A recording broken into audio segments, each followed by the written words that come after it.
Not that I'm saying anything super exciting right now. We're just getting ready, but you are all excited because you're here to learn about the seven deadly sins of AI product design. All seven of them. Then you're not going to learn about six or two. You're going to learn about all seven today. So put your seatbelts on. Get ready to do terrible, dastardly things with robots today. All seven sins. It is awesome to have you here. We are going to get the party started momentarily. We're over 100 people here joining us today. Just some interesting ground rules to get you rolling.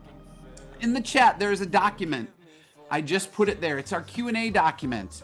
If you have general questions for Ceren and Channing, who I like to call CNC, because that's totally corny, and I'm a dad and I could say things like this. But if you have general questions for CNC, those we're asking you to put in a Google Doc during the course of events today. So general questions are going to go in the Google Doc. There will be some interactive questions that we drop during the event today. Those you can put in the chat. But it's a large group of people today, so the more that we kind of corral questions into an orderly queue, the easier it is to kind of do the Q&A portion of things at the end. So we're at 115 people, so let's get the party started today. Channing, if you could turn the tunes down just a little bit. And team, if we could keep admitting exciting people as they come in. But welcome. We're Irrational Labs. Today you're here for the 7 deadly sins of AI product design. Next slide, please. Oh my gosh, our guest speakers are Channing and Ceren. You're going to learn all about them today. Oh my gosh, Pia's saying hi from Montreal. Pia's one of ours, but hello, welcome. We love Canadians, contrary to what you're hearing from America of late. We love Canadians. So it's going to be exciting. Next slide, please. Oh my gosh, we are Irrational Labs, and we have worked with hundreds of the top organizations to bring the behavioral design approach into their business. You may know some of those logos. They're big organizations. We work with them. We help them make a huge impact through behavioral design. We are not superheroes. However, if we were, our origin story would start at Google. We founded the behavioral economics business unit there over 10 years ago, and we worked with over 25 teams to design and test interventions at Google. Since then, the team has only grown, and one of our speakers today worked there in this capacity after we had built this out many, many years ago. Since then, we've done over 100 research studies. We've conducted primary research and run experiments, and you can check out our case studies. Hopefully one of our team members can put that link in the chat. They're very exciting, all kinds of interesting results from companies that did not have NDAs. Worth a read. And we've trained thousands of people in our cool, exciting methodologies, both in our asynchronous boot camps and in cool, exciting corporate trainings led by yours truly, as I'm our Chief Learning Officer here at Irrational Labs. So we hope you'll engage with us in other ways after you hear today's presentation. With that, next slide, a little bit about our two speakers today, Channing and Ceren, to the next slide. First of all, Ceren is a senior advisor here at Irrational Labs with not one, not two, not three, but 12 years of experience in applied behavioral science. She was the former lead of Google's behavioral insight team in the Americas and Asia. She's an expert at designing for human behavior at scale. She also behaves well when you see her in public. So should you ever see her, she'll be very nice to you. She'll say please and thank you. And her mother loves her. She specializes in AI and behavioral science, coming together at an intersection and making the magic happen. And she is an alum of Harvard and McGill University. Next one, next one. Channing, oh my gosh, Channing, he's a chief. He's a chief. He's the chief. He's the boss. He's the chief strategy officer at Irrational Labs. He drives innovation and growth initiatives, and he drives me crazy. No, he does not. He's a wonderful guy. He's great to talk to. Friend him on LinkedIn. We'll put the link in there. But he's the former CEO and founder of the Busara Center for Behavioral Economics in Kenya. If you don't know about Busara, it is one of the biggest BSI units in the global south. He led behavioral science projects with the Gates Foundation, a little bank, community bank called the World Bank, and the National Science Foundation. And he's a doctor, but not the kind of doctor that you want to give you help if you have a wound. He has a PhD in economics, and he's been published in the Journal of Development Economics and Nature Human Behavior. And he too is well behaved. So with that, microphone to them. Oh, but wait, before we do that, use the chat. Give them a virtual round of silly emojis. Welcome, welcome, welcome. Channing, take the mic, please. Great. Thank you, Ryan. I saw in the chat that someone offered to poach you for their next event, so hopefully you don't leave. Listen, I take oatmeal raisin cookies as payment, so please ping me on LinkedIn, send me cookies. Great. He is not above mercenary behavior for cookies. So got it. Yeah, thanks everyone. Really welcome to this presentation. Excited to have this with you guys today. My name's Channing. I'm here with Ceren. As Ryan said, at Irrational, we've had the privilege of working with just hundreds of organizations, everyone from Google to Walmart, tiny startups to big companies, to bring behavioral design to life. And as we've done that, we've seen a lot of things. And in the last few years, we've seen a lot of AI tools. Um, we keep seeing the same mistakes over and over again, and it sparked a really interesting discussion. Or what are the sins that we are committing in AI product design? So today we're going to tell you about them, whether they're from top LLM products to B2B SaaS companies. We're going to kind of go through them all and have a lot of fun today. So why this? So the big question here is that this year alone, people are expecting over $250 billion of investment into AI products. And this is a huge investment. AI is probably the biggest thing I've seen since the internet. I remember when I first found the internet back in high school. It's going to date me, but it's probably the biggest thing since then. And a lot of this money is being invested, but I think we're going to have a problem, and I think we're going to hit the wall. And what is the wall? The wall is that most of these projects don't deliver ROI. They don't actually achieve what they set out to do. And so that's really not going to work for us. That's if 75% of your work failed, you'd be out of a job really fast. And I think AI, as transformative as it can be, is going to fail if projects continue to fail. And why do they fail? I think the fundamental problem is this, is that we're designing for technology and AI, we're not designing for humans. So at Irrational, we'd like to design for humans. Think about what that means.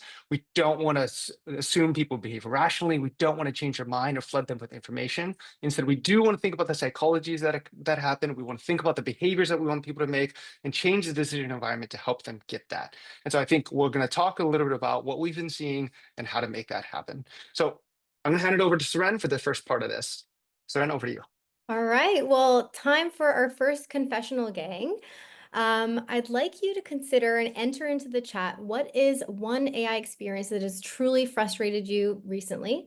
Perhaps it's an AI feature that didn't work, or you're just tired of all of the AI washing, or perhaps you're feeling overwhelmed by all of the hype. This is a safe space, so feel free to drop your confession into the chat. And to be clear, it's just an AI confession, right? Like, so no weird actual confessions. You have to qualify this stuff, Saran. Otherwise it gets weird.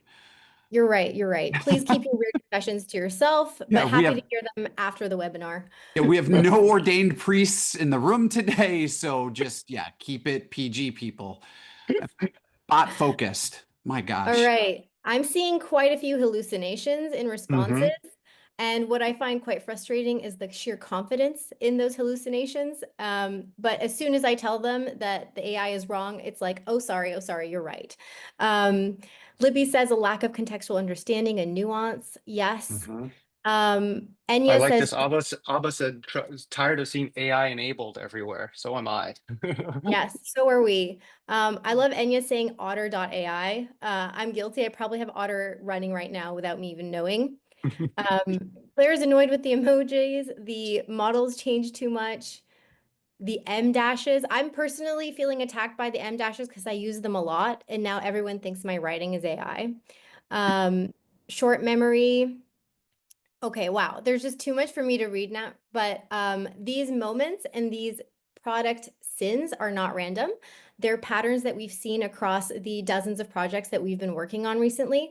And so today we're naming them the 7 deadly sins of AI product design. So let's start with the first one without further ado, neglect.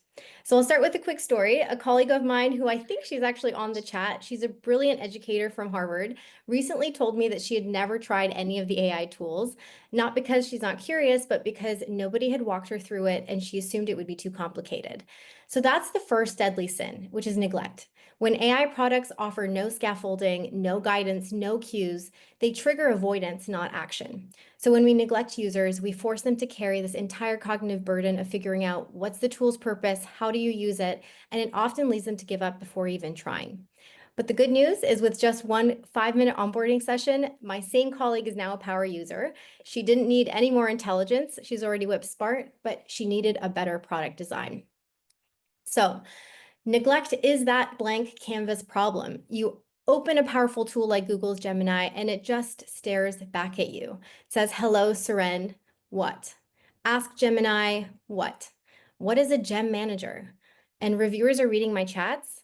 This is leaving users without any guidance. This is like inviting someone to your house for dinner, opening the door, pointing to the kitchen and saying, make yourself something, but no recipes, no ingredients, just figure it out. The cognitive load is massive for a new user, especially for someone who's not technically savvy. And so if users are paralyzed asking, what can I even do? They're not using your products. Here's one that I find even worse. On WhatsApp's Meta AI, I personally still don't know what their AI is really used for. The mental model is just completely unclear. Instead of guidance, we get a wall of legal text. It creates more confusion than clarity. This isn't an invitation, it's a warning label. So how do we fix this? Let's consult one of my favorite psychologists, Lev Vygotsky, with a quiz question. According to his theory, what is the best way to help users learn? Is it to A, give them complete freedom to explore and figure things on their own? B, provide detailed instructions for every single step in the process? C, offer them just enough support to stretch their current capabilities and remove it as they grow? Or D, show them examples of what great performance looks like and expect them to replicate? Let's see. Ooh, looks like Dan got the first answer, and the answer is C. Well done to everyone. Provide just enough support to stretch their abilities and remove it as they grow. This concept is one of the most important ideas in learning science and in product design. Vygotsky found that people learn best not when they're left completely on their own, and also not when every step is done for them, but when they support just beyond what they can do alone. This is called the zone of proximal development. This is the sweet spot where we grow, but most AI tools drop users below that zone into a blank state where no cues, no direction, and there's no scaffolding. So the assumption is that users will figure it out, but that's not how we work. And so to unlock engagement, we need to design for that middle space, just enough guidance to stretch people without overwhelming them. So the antidote to that is to provide scaffolds, lower the activation effort. Figma and OpenAI do this quite beautifully. They don't just give you a blank page, they give you a rolling prompt example or starter ideas. And so they lower that threshold for that first action. You can also scaffold with interactive walkthroughs. So ClickUp doesn't just tell you about a new feature, it literally guides you through it step by step, making you an active participant in your own learning. Notion's also really good at doing this. You can also scaffold with inspiration. So if any of you have tried OpenAI Sora, it's really fun and exciting to see the images and the videos, but what makes it easy to use is that not only do you see the images, you also see the prompt that created it. And Sora invites you to remix and copy that prompt. This tiny move turns a static output into an entry point for exploration. And finally, you can refer to past behavior. Headspace remembers your last conversation. It feels personal, tailored. It lowers the friction to re-engagement because it shows that the AI knows you. Now, on to our second sin, obscurity. Channing, over to you. Great. Yeah. So obscurity is really the cousin of neglect. So where neglect is kind of just leaving you abandoned, obscurity is kind of hiding in plain sight. So all the features are there, but you can't access them. So I'm going to start with a quiz question, kind of off the cuff. Can anyone tell me the name of Amazon's AI feature? What's the name of Amazon's AI? What's it called? What's the name of it? Is it Amazon AI? Does it have a name? What is it called? Q? Rufus? Doofus? Q? Good. More people knew than I thought. I found this screen and I was like, I actually don't know the name of Amazon's AI. Where is it on this page? Can anyone see it? I had a really, really hard time looking, and I was like, Amazon's investing billions of dollars in AI. Surely this must be easy to find and top of mind. But there it is in the top left, not even very clear that it's clickable, very small icon, and it really violates everything we know about human attention. We know humans can only focus on 4 or 7 things at once. When you're competing with product images and pricing, reviews, shipping info, this icon doesn't stand a chance. And I think what it's really telling me is Amazon doesn't want it to stand a chance. Maybe they don't want people to find their AI features. So it's hidden really in plain sight. I think Notion, as good as it is with some of its AI features, also does a poor job of this. So here you can see very tiny in this grayed out space that you can use a space for AI in the middle of its contextual cues. The AI feature is really powerful, but discoverability here is really, really weak. And we know that people have limited attention. This is a bit of a research spotlight that shows that kind of supports the marketing rule of thumb that when a user just sees something, they need to be able to decide what they want it in 3 seconds or less. And so to grab that attention, we really need to be strategic about what we place on the screen and what we leave off the screen. So for example, in this company Amplitude found that removing some things from the top bar increased that activation by 5%. So it's not just obscurity in the sense of taking things away, but oftentimes people are obscuring by putting too much in. So what's the antidote to obscurity? What do we see work really well to solve this problem? So the first one is to use novelty cues to pique interest. This is an example of Copilot. They do a really good job of giving me a clear sense, a clear mental model of what each model does. And they tag me with a few cues. This one's new. Ooh, I want to try that. This one is from the labs. Maybe it's more experimental. I also really like that it adds the amount of time that it might take to get an answer. It gives me some cues into what it's doing, and it makes me excited to try it. We also might want to make AI options visually salient. So Canvas in ChatGPT, even Artifacts in Claude does this really well, where they kind of separate the two functions. Commands are going to go on the left, and then editing on the right. It's a really clear, distinct, mentally easy process to think about. You really understand. Left is for commands, right is for creation. That's a really nice way to get people to interact with the AI. And then the last antidote to obscurity is to meet users where they already are. So this is Grammarly. Grammarly doesn't make you hunt for that AI, unlike Rufus for Amazon. It really places that generative AI button right next to that very familiar suggestions button that you're all looking for and that you expect. It fits within that existing workflow, makes adoption feel super, super natural. So this is a really good antidote for obscurity, is work it within the workflows that already exist. Okay, I'm going to roll into the next one. So again, the opposite, maybe the opposite of neglect and obscurity is gluttony, which is overwhelming users with way too many choices, right? And so there's too many options, too many features, too many explanations, AI capabilities. This is going to lead to choice paralysis, confusion, and ultimately churn. And this is really supported by research. We think that often that more choice is better, but we actually see that that's not true. Barry Schwartz made this very famous in his book on the paradox of choice. But even a small increase in option, like going from 3 Wi-Fi plans to choose from to 4, can drastically increase the amount of people that churn. It causes cognitive overload. People don't feel like it's abundance. It feels a little bit too much like it's a burden. I don't know what decision to make. I'm going to procrastinate. I'm going to do it later, and I'm going to bounce. So who's guilty of gluttony here? I think ChatGPT is by far one of the worst here. They have so many models to choose from, and the models are all very, very similarly named. And even worse, the little contextual tips underneath aren't helpful at all. It says O3 uses advanced reasoning, where O3 Pro is best at reasoning. O4 Mini has fastest at advanced reasoning. It makes no sense. It doesn't help me think about how I'm going to use it. And the names themselves are crazy. The thought that you would name something 4.0 and 0.4 at the same time and expect people to use it differently, it boggles my mind. And so this is really overwhelming people with too many choices. I mean, Google AI Studio is another good example of this. I'll give them a tiny bit of grace because they are meant to be used for power users and to tinker and play with. But even then, as a power user myself, I find too many options, too many things. It feels like you're walking into a pilot's cockpit. It's too confusing to use. And I don't play with all the options because of that. I actually don't use all of the cool little features like forking and temperature because there's too many things to choose from. So what's the antidote to gluttony? What happens? How do we make sure that people aren't overwhelmed by all these features? So the first one is very simple: subtraction. Reduce the number of choices. I think Claude does a really nice job here. That when you click in, it offers 2 choices, really the big model or the fast model, and that's what you should choose from. It curates that for you, and it makes it really clear what to do. Again, Copilot, I think, also does a nice job of this. Claude also does a nice job of automating the next best action. Instead of showing everything to everyone all at once, what you want to do is actually just give someone the next thing, let them discover the next thing, kind of nudge them on that path, that happy path of trying new things. So here it's telling me that I might want to try the extended thinking model now, and instead of just putting that in my face in that long list of models that exist. And then finally, ChatGPT does this really well of chunking information. So chunk the information together. They do a really nice job here. This is their deep research. This is the deep research product. And what they do really nicely here is they put the citations in line right next to the actual text. It makes it easy to understand.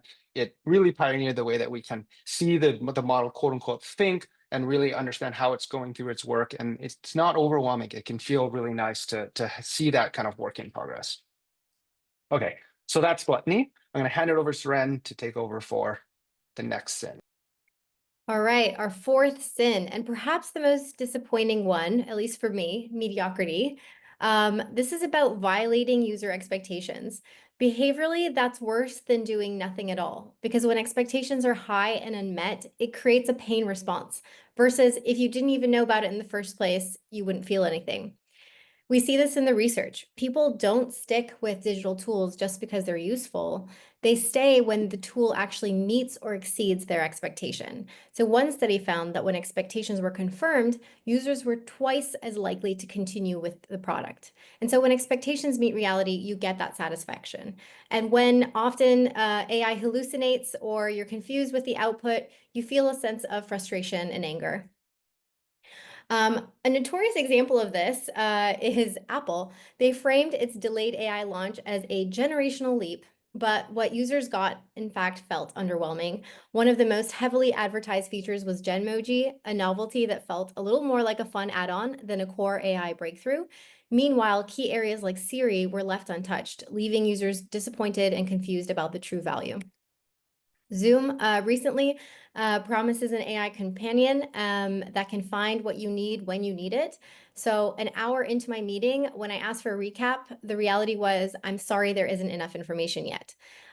This violated the core expectation of what an AI companion should do and left me feeling quite frustrated and untrustworthy towards any of Zoom's AI products. This last one stings a little bit more because it's Google. When a company with that much data and design credibility offers to help you build a deck, obviously the expectation is high. So Google Slides promises the generative AI in presentations. So when you're working on a deck about AI and you ask it to create a new slide and it suggests the best outdoor activities in San Francisco, you're left not knowing whether you should laugh or cry.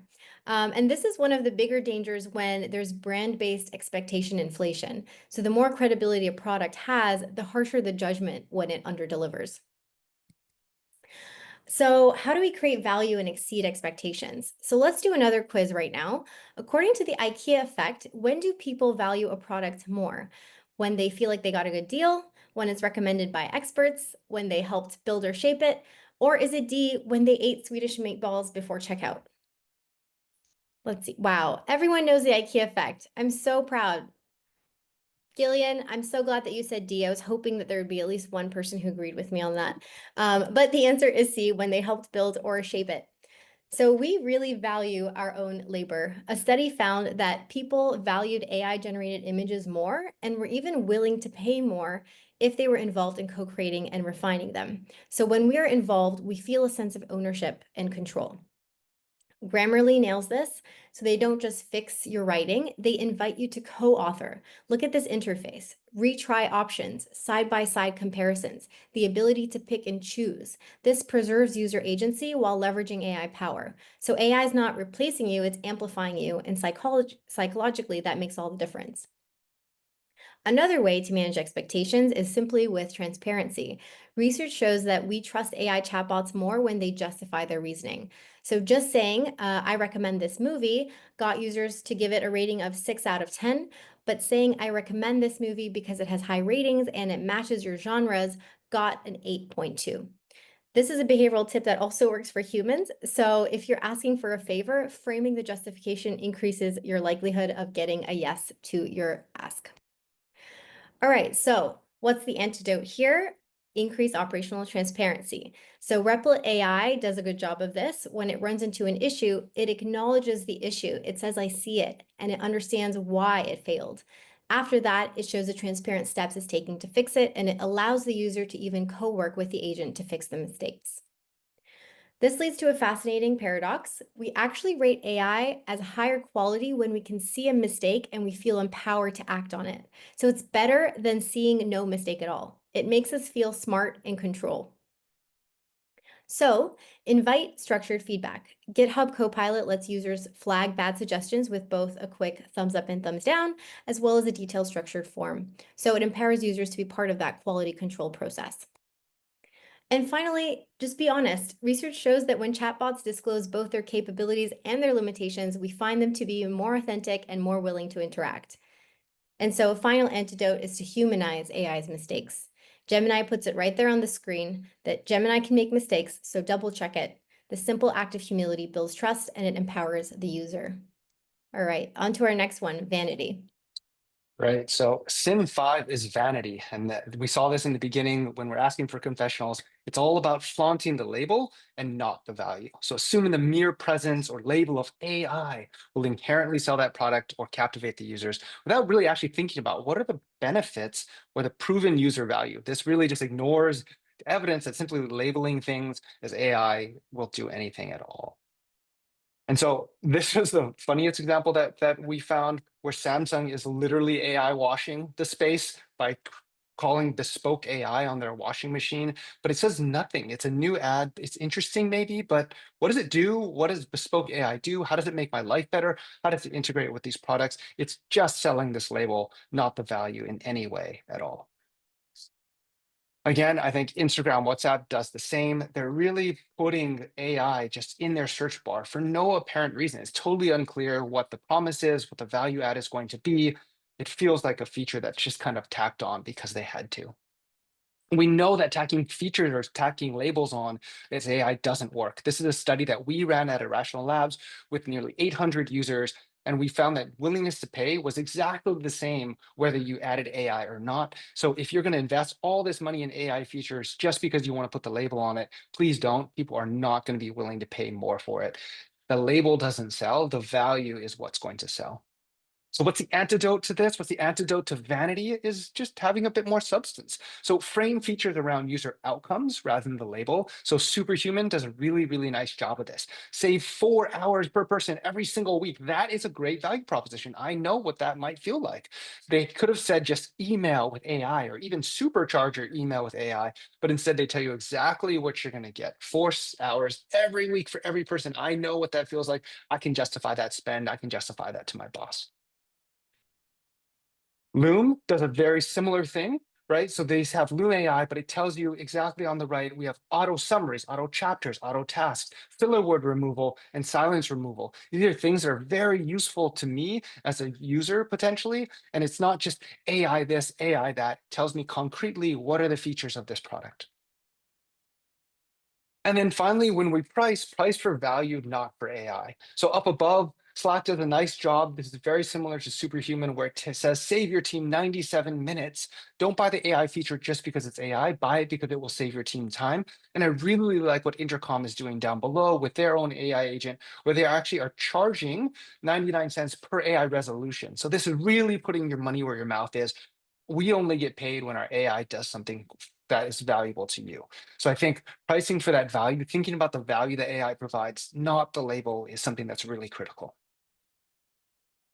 Okay, the next and penultimate sin here is tyranny. So this was our favorite when we were doing our brainstorm as a team, but it's when AI becomes the dictator instead of the assistant. It really strips away user agency and makes decisions kind of without your consent. It's forcing users into workflows without sufficient agency, transparency, or the ability to undo, override, or opt out. It ends up getting this very clippy vibe where it's like constantly telling me to do something. So I love Claude, but Claude is the most guilty of this, where when it just cuts you out of its service by just saying, okay, your usage limit is reached, it'll reset at some time in the future. Here, when I was working, it was 3 hours in the future, and it didn't even tell me I was going to run up against the limit like it may do in the past. No warning. It doesn't even let me degrade to a lower model to continue my work. It just says come back later. It's like when you're driving a car on the highway and it'll just say, oh, I'm done. And you run out of gas. And that's really, really bad. That feels really awful. There's no agency there. And what I'm going to do and what I did is I turned off to another LLM competitor. That's a horrible experience if you're thinking about from a Claude user retention perspective. So don't do that. Don't strip away user agency. Another example here is InstaSize, which is a photo editing app. Whenever you upload a photo that isn't in their recommended orientation, they will just start generatively filling the rest of the photo, even if you didn't want to do that at all. And so I think that's an action that the user didn't really ask for. It's a really classic case of just like overreach. The automation is overreach, and they're putting AI there. They're forcing you through a workflow that you might not want just yet. So what do you do with tyranny? What do you do to combat that? What is the antidote to it?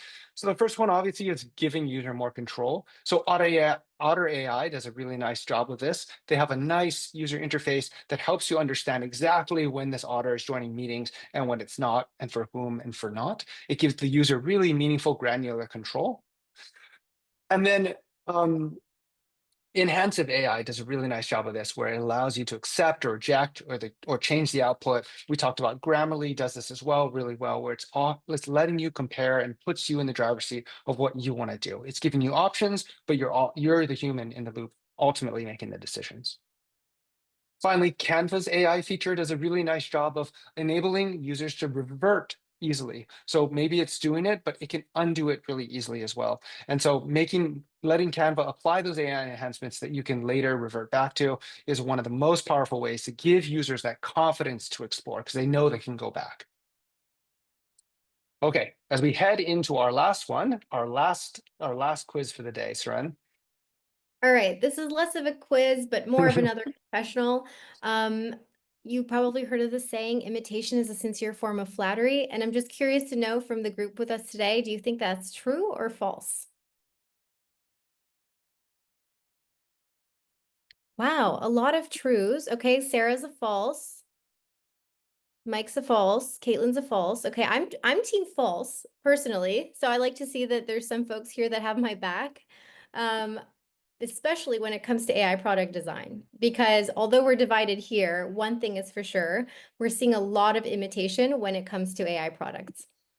This brings us to our final sin, which is envy. This is our tendency to copy competitors' AI product designs, features, user interface patterns. This has led to the sea of sameness in the market that we're all probably very used to. And in a market where we really need some more distinctness and some innovation to cater to users' unique needs. Sociologists call this mimetic copying. So when companies feel uncertain, they don't innovate, they imitate. They copy what others are doing because it feels safer, it's easier, and it can feel more legitimate. And over time, this creates a system where all products become increasingly similar and real user needs are ignored and innovation slows to a crawl. So this one, we really only need one example because it's quite clear. Everything looks the same sidebars, the same chat interfaces, the same openings. There's really no distinct identity and everyone is just copying everyone else. So one way out of this is to foster community and curiosity. According to George Lowenstein, curiosity is triggered when we notice a gap between what we know and what we want to know. So if there's no gap, we're typically bored. And if the gap is too big, we shut down. But when it's just right, we tend to lean in. And that's the curiosity zone. And great AI design lives right there, where the interface invites exploration, brings people together, reveals new possibilities, and offers just enough mystery to pull us forward. So the challenge isn't to copy what others are doing, it's to create a product that is based on the voice of the users, and it actually gives them something that they didn't even know that they wanted to discover. So we've ripped on Google a lot today, but they have really been breaking the pattern in some of their new designs. So Google Whisk disrupts the standard text prompt with a modular visual input for subject, scene, and style. It's quite fresh and playful, and it encourages exploration. And second, they've also created innovative possibilities. So Notebook LM, which I love, has created such a buzz of curiosity by letting users turn written content into podcasts. This is such a novel and fun way to learn, and it really breaks the mold of the standard chat interface. And finally, Dia's browser is another great example of a new paradigm. It embeds an LM directly into your browser, so users can chat with any of the tabs that they have open, and it's a really cool way of adding context into an LLM. So there you have it, the 7 deadly sins of product design. Channing, do you want to take us home? Great. Yeah, I'm just going to recap the 7 deadly sins that we've identified and would love to hear what the deadly sins you might have identified in your own experiences in the chat as well. So we've covered neglect, which is leaving users without guidance. We covered obscurity, hiding powerful features in plain sight, usually in a sea of other features. We talked about gluttony, overwhelming features with way too many choices. Mediocrity, which is a big one that we see all the time, violating user expectations by just not being very good. Vanity, where we're putting the label on something, flaunting the label, not the actual value of the AI. Tyranny, where we strip away agency and force people into workflows and automations that they didn't sign up for. And then finally, envy, following the crowd, not the user, doing what other people are doing rather than what's best for the user. I think these are 7 sins that you should look at in your own day-to-day work, look at within your product. And if you ever want help, hire us. We're here to help you think about great product and great product design, make sure that you are absolved of your sins. So we're back over to you, Ryan. Before we do, one last question to put in the chat. In your opinion, which sin is the most egregious, the most dangerous that you've learned today? Is it neglect, obscurity, gluttony, mediocrity, vanity, tyranny, or envy, or one of your own? Put it in the chat and we'll hand it back to you, Ryan, for a Q&A. Thanks. I was just laughing. I love the way you did the soft sell. You're like, hire us, we'll absolve you of all your sins. It was just such a messed up mixed metaphor there. And then it's like, yeah, again, to be clear, not those sins, just your AI sins. Like we do not moonlight as a religious organization, ladies and gentlemen, but we're here to help with your AI sins on the regular. So please do put your questions in the Google Chat document. We have a lot of them. In the meantime, oh my gosh, we have lots of people weighing in. I'm just looking. Envy, vanity, mediocrity, neglect. Let's analyze those and see where people are landing. With that, the questions are coming in. Just a reminder, as you're putting these in the Google Doc, do put your name, location at the front in bold if you can, because then it's easier for me to call on you. So with that, I'm hoping my man Mohammed at Carnegie Mellon University in Pittsburgh is still in the mix. Mohammed, are you out there? If so, could you come off mute and I will try and get you spotlighted? Sure, yes. Oh, awesome. Mohammed, can you drop your question and deliver it with passion, meaning, and curiosity? All 3 things, please. I'll try. Okay. So, my question was about different aspects of those related, the presenters mentioned today related to user experience in general. So specifically, what is the presenter's take on the different cultural or geographical perceptions of, the user experience of the users when it comes to AI?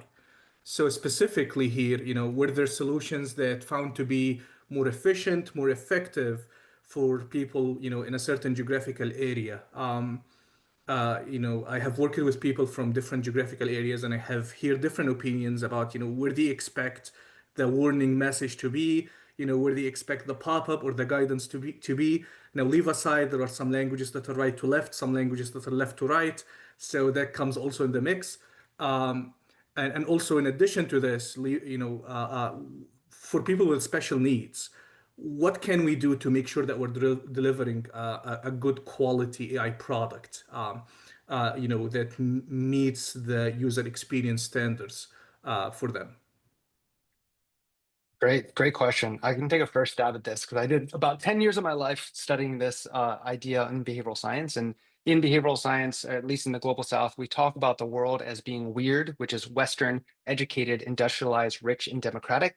And that it ends up being the majority of where research comes from, but that's not the majority of the actual world. Most of the world is not weird in that way. And so, Mohammed, to your point, I do think that there are some core psychological paradigms, but the way that people feel them and the context in which they feel them are going to be totally different. And so, like, 2 anecdotes that I know of is, in China, people love super apps, right? Apps that can do everything, that are stuffed with features. Something that might feel totally overwhelming to an American is people would feel very much at home. And we also know that attitudes change. So people's attitudes are both shifting positively and negatively towards AI. I think America has probably less AI, a more negative sentiment towards AI than maybe other countries. And that will totally change the way that you might frame or work with your users to do that. So Ceren, over to you. Channing, you took my example. Now I have to think of another one. But I saw this firsthand when we had to design products for Korea and Japan. And I personally felt overwhelmed by the user interface, but learned that that is actually what's familiar and expected.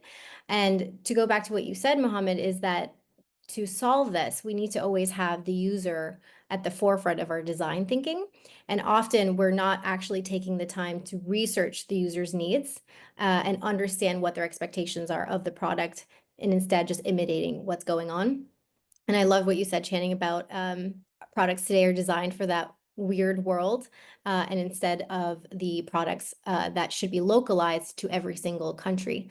And so, of course, cultural context will impact how people perceive AI tools, whether they're high transparency or low trust societies will impact how they perceive tools. Even the collectivism of the culture will impact it. So the TLDR of this is that there's no one size fits all here, but there are some basic behavioral science tenets that you can do just to improve the user experience in general. But of course, it should be customized.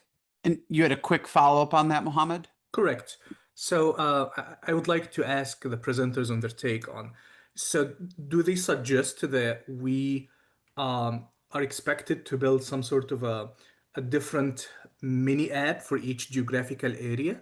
Or, it's not just a language kind of a switch, but it's more of a different user experience based on the geographical area where the AI product or the AI application is offered at.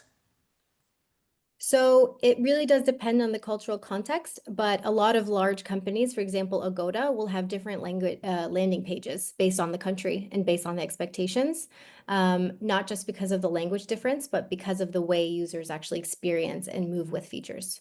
So in an environment where you have all the budget possible, you could have separate landing pages. It's not always feasible, but small tweaks just based on UX design and research can actually help improve engagement based on the context. That's very helpful. Thank you very much. Thank you, Mohammed. That was spectacular. On to Kalia. Are you able to get on the mic and ask your question? This is Kalia at Intuit in San Diego. Hey, yeah, actually silent K, but there's no way you could have known that. Oh, so Hi, say it for me. Say it for me. Kalila. I was so close, but so You were far. so Yes. close. Ask your Hello. question. Yeah, bring it. Bring it. Yeah. My question was about some tension that I noticed between kind of like two potential solves for two of the different sort of sins. So like gluttony and tyranny, the solutions might seem like a little bit at odds, or like there's some sort of paradox that you have to strike the balance there between like for gluttony we want to avoid showing too many options, where for the sort of tyranny maybe we want to expose options that give people more control. And I mean that's something that I deal with all the time, but I would love kind of the presenters sort of feedback on maybe what they've seen work well in kind of striking that balance in AI products, or just products in general, and how they navigate that. Yeah, I think the concept in behavioral science that people use a lot is called libertarian paternalism, where you're kind of guiding people to do something and you're making like the path that you want them to take the easiest one, but you're not forcing someone to do it. So I think tyranny takes over when they don't have a choice. Things are starting to happen to them, even when that's not necessarily the thing that they want to do, where people might not know what they want to do. And instead of offering them so many different things, we kind of nudge them on that path. So it might be like an interactive onboarding that people can opt out of anytime. It might be something that we're doing, but then they can quickly undo. Maybe a button that's really easy to click that lets someone like explore a new feature without actually having to like do it for them. And so I think that tends to be the concept where we see it work really well, where we feel like the AI is helping us discover the product alongside us. Yeah. Yeah, that's awesome. Thank you so much. That was a great question.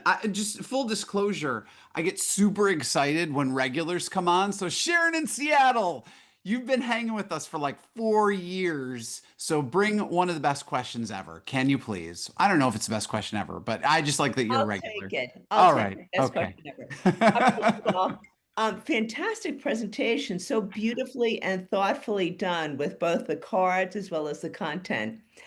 So my question is about the last card, which is envy. And I am a big fan of this concept that we are swimming in a sea of sameness when it comes to AI solutions. But there's this balance between having a comfortable UX that people use and don't have to learn how to use for this new solution, and one that's innovative and makes you stand out. How do you decide when to employ these innovative, um, distinctive assets, if you will, with respect to UX versus the actual solutions themselves? Is it always a bad thing to be looking the same when it comes to a UX? Such an excellent question. I can start. Channing, feel free to chime in. Why this happened in the first place is likely because the innovation was already such a leap for people that having a familiar asset, a UX, was going to help adoption, especially early adoption. And so it made sense that everyone was building off of the same features because that creates what we call cognitive fluency, and familiarity does breed trust. However, where they have failed is that at some point they needed to differentiate from each other. And this could have been with small incremental innovative tweaks or just really highlighting new features. So one example of this is like when you compare, for example, Gemini versus ChatGPT. ChatGPT does a better job of giving you some first prompts to help you take a step in. It even allows you to search your chats versus Gemini doesn't. So these like embedded new features are going to be what differentiates user experience. And then for something that's completely, totally new and revolutionary, like Notebook LM with the podcast, you're not seeing more of that because it was already such a steep curve. So it's really about deciding at what point it makes sense to make a big leap and what point it makes an incremental leap. I follow with that by saying a friend once told me, and this is a little tongue in cheek, but he said, you can be weird in one way. And so whether that's in business or in product, you can be weird in one way. So when we started Busaro, we were behavioral science, which isn't not that weird, but in the global south. We didn't want to be too weird in too many different ways. And so if you think about maybe if you're applying AI to a totally different paradigm, you might want a pretty familiar interface so people understand kind of what the metaphor is. But let's say you're doing something that's pretty commoditized at this point and you're trying to break out, then maybe think about interface as the way to be a little bit weird, to show off your creativity and to think about the experience as your point of differentiation. So I think that I've always kind of remembered that is just you want to be weird in maybe just one, maybe two ways. That's fantastic. And I love just even that expression, be weird in one way. When I worked at Taco Bell, that was within new products, that was always a balance. You had to be weird in one new way, but you had to also be comfortable and familiar at the same time. So I like the fact that you're distilling that down to just one statement. That's super helpful. Thank you. Oh, Channing, I'm just sitting here thinking, man, why weren't you my friend in high school? If I had known it was just one way, I could only be weird. It would have been so much easier, man. Oh my gosh. No, on that note, our next question, another regular, Junaid in New York City. What's up, man? Ask your question. Oh no, did you go away? I was so excited about you. I'm looking. I'm looking. Rosie, is he gone? He's gone. Okay, I'm not going to ask this question because people may be live. So it looks like Araka in Abu Dhabi. Did I say your name right? Yes. Hi. Hi, everyone. Hey, awesome. Come on, ask your question. Great to have someone from the Middle East. How are things out there? Very hot. Very hot. Nicely played. Nicely played. Yes, cool. Well, ask your question.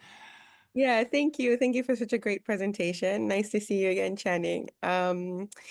So yeah, so I was asking, like, if you're working with a tech team, right? There is the status quo and the expectations and the processes that they follow, and you're bringing in the behavioral science insights. And, for example, like envy is a big thing, right? There's this pressure to keep up and come up with the products that the competitor has just put out. And then you're coming in and saying, no, let's take more time with the research and the insights and maybe some behavioral mapping and, design with the like more psychological, like deeper psychological insights and design. How do you influence them or make them see the importance of investing and taking a little bit more time to incorporate some of these behavioral science tools that can have, longer term impact? Arika, it's so good to see you. We used to work together back in the day, so good to see you. I think the thing that I would try to convince people of, and the interesting thing here is there is a paradox that the faster you move, the more you try to copy someone else, the actual more mistakes you make later on. And so I try to always get people to think about that end goal. What is that end goal that we want the users to make? And try to see that like there's actually a faster way by doing a little bit of research up front, by making sure that we have a great idea for a product, it meets the user's needs. We're really walking through and avoiding all these common pitfalls, which doesn't take a lot of time. We will have a much smoother launch. We'll have a much better outcome. So it's a little bit of clients and stakeholder management, but ultimately it's that. And I think there are other ways to give people wins in the meantime, especially with AI, especially prototyping tools. Things like Lovable or Figma Make can help create experiences and show people what's possible very quickly. That gets them that kind of little dopamine hit that engineers or leadership teams need along the way.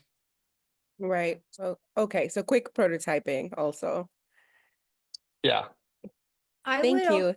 also just add a couple of things. Like even at Irrational Labs, the process has been cut down by half because of all of the tools.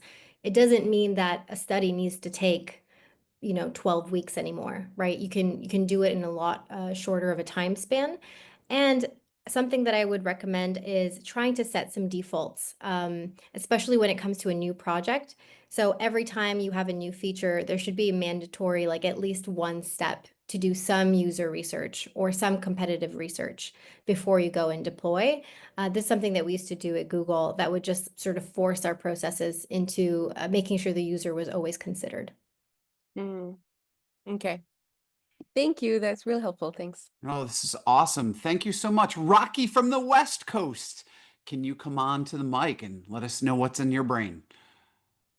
Hi, thanks for taking my question. So assume the AI product that is being built, it has no users, no data, but you are still trying to project the value to new users.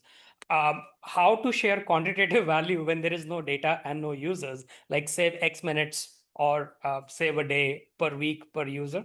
Any thoughts on that? Because if we share a hypothesis that again is a hypothesis and may not be true, why would people buy something if it is not proven?